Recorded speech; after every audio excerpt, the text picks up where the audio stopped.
ಬೆಂಗಳೂರು ದಕ್ಷಿಣ ಜಿಲ್ಲೆ ಚನ್ನಪಟ್ಟಣ ನಗರದ ಸರ್ಕಾರಿ ಬಾಲಕರ ಪದವಿ ಪೂರ್ವ ಕಾಲೇಜು ಮೈದಾನದ ಬಳಿ ಇರುವ ಶತಮಾನೋತ್ಸವ ಭವನದಲ್ಲಿ ಕೃಷಿ ಇಲಾಖೆ ಬೆಂಗಳೂರು ದಕ್ಷಿಣ ಜಿಲ್ಲೆ ಇವರ ಆಶ್ರಯದಲ್ಲಿ ಜಿಲ್ಲಾ ಮಟ್ಟದ ಸಿರಿಧಾನ್ಯ ಮೇಳ 2026 ಸಮಾರಂಭ ಜರುಗಿತು. ಸಮಾರಂಭವನ್ನು ವಿಶೇಷವಾದ ರೀತಿಯಲ್ಲಿ ಉದ್ಘಾಟಿಸಲಾಯಿತು.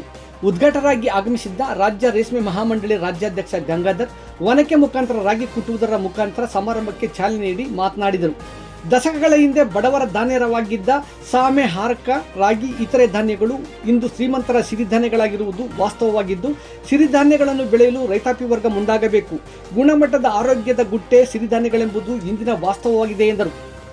ಭಾರತ ದೇಶ ಕೃಷಿ ಪ್ರಧಾನವಾಗಿದೆ ಎಂಬುದರಲ್ಲಿ ಎರಡು ಮಾತಿಲ್ಲ. ಅದರಲ್ಲೂ ಚನ್ನಪಟ್ಟಣ ವಾಣಿಜ್ಯ ಬೆಳೆಗೆ ಖ್ಯಾತಿ ಹೊಂದುತ್ತಿರುವುದು ಹೆಮ್ಮೆಯ ವಿಚಾರವಾಗಿದೆ. ಇದರ ಹಿಂದೆ ಶಾಸಕ ಸಿಪಿ ಯೋಗೇಶ್ವರರವರ ಪರಿಶ್ರಮ ಅಗಾಧವಾಗಿದೆ. ಅವರ ಚಿಂತನೆಯ ನೀರಾವರಿ ರೈತಾಪಿ ವರ್ಗಕ್ಕೆ ಪೂರಕವಾಗಿದೆ ಎಂದರು. ಕೃಷಿ ಇಲಾಖೆ ಸಹಯೋಗದಲ್ಲಿ ಚನ್ನಪಟ್ಟಣದಲ್ಲಿ ಜಿಲ್ಲಾ ಮಟ್ಟದ ಸಿರಿಧಾನ್ಯ ಮೇಳ ಆಯೋಜಿಸಿರುವುದು ಸಂತಸದ ವಿಚಾರ ಎಂದು ತಿಳಿಸಿದರು. ಸಿರಿಧಾನ್ಯ ಮೇಳದಲ್ಲಿ 30ಕ್ಕೂ ಹೆಚ್ಚು ವಿವಿಧ ರೀತಿಯ ಸ್ಟಾಲ್ಗಳನ್ನು ಹಾಕಿದ್ದರು.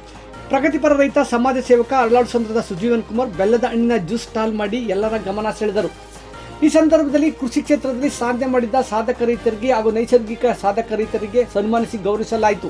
ವೇದಿಕೆ ಮೇಲೆ ಬೇಸಾಯ ಶಾಸ್ತ್ರದ ವಿಜ್ಞಾನಿ ಡಾಕ್ಟರ್ ಪ್ರಮೋದ್ ಕುಮಾರ್, ತೋಟಗಾರಿಕೆ ಇಲಾಖೆ ವಿಜ್ಞಾನಿ ಡಾಕ್ಟರ್ ದೀಪಾ ಪೂಜಾರ್, ಸಂಪೂರ್ಣ ಸಾವಯವ ಕೃಷಿಕರ ಸಂಘದ ಅಧ್ಯಕ್ಷ ಕುಮಾರ್, ಮುಖ್ಯ ಕಾರ್ಯನಿರ್ವಾಹಕರ Sujay, organic producer company Kumuda, ಜಂಟಿ ಕೃಷಿ ನಿರ್ದೇಶಕರಾದ ಅಂಬಿಕಾ ಎನ್, ಕೃಷಿ ಇಲಾಖೆ ಸಹಾಯಕ ನಿರ್ದೇಶಕರಾದ ಅಪರ್ಣಾ, ಶಶಿಕಲಾ, ರಮೇಶ್ ಎಂ, ಮೀನುಗಾರಿಕೆ ಸಹಾಯಕ ನಿರ್ದೇಶಕರಾದ ಭಾನು ಹಾಗೂ ಹಲವಾರು ಮಂದಿ ಹಾಜರಿದ್ದರು.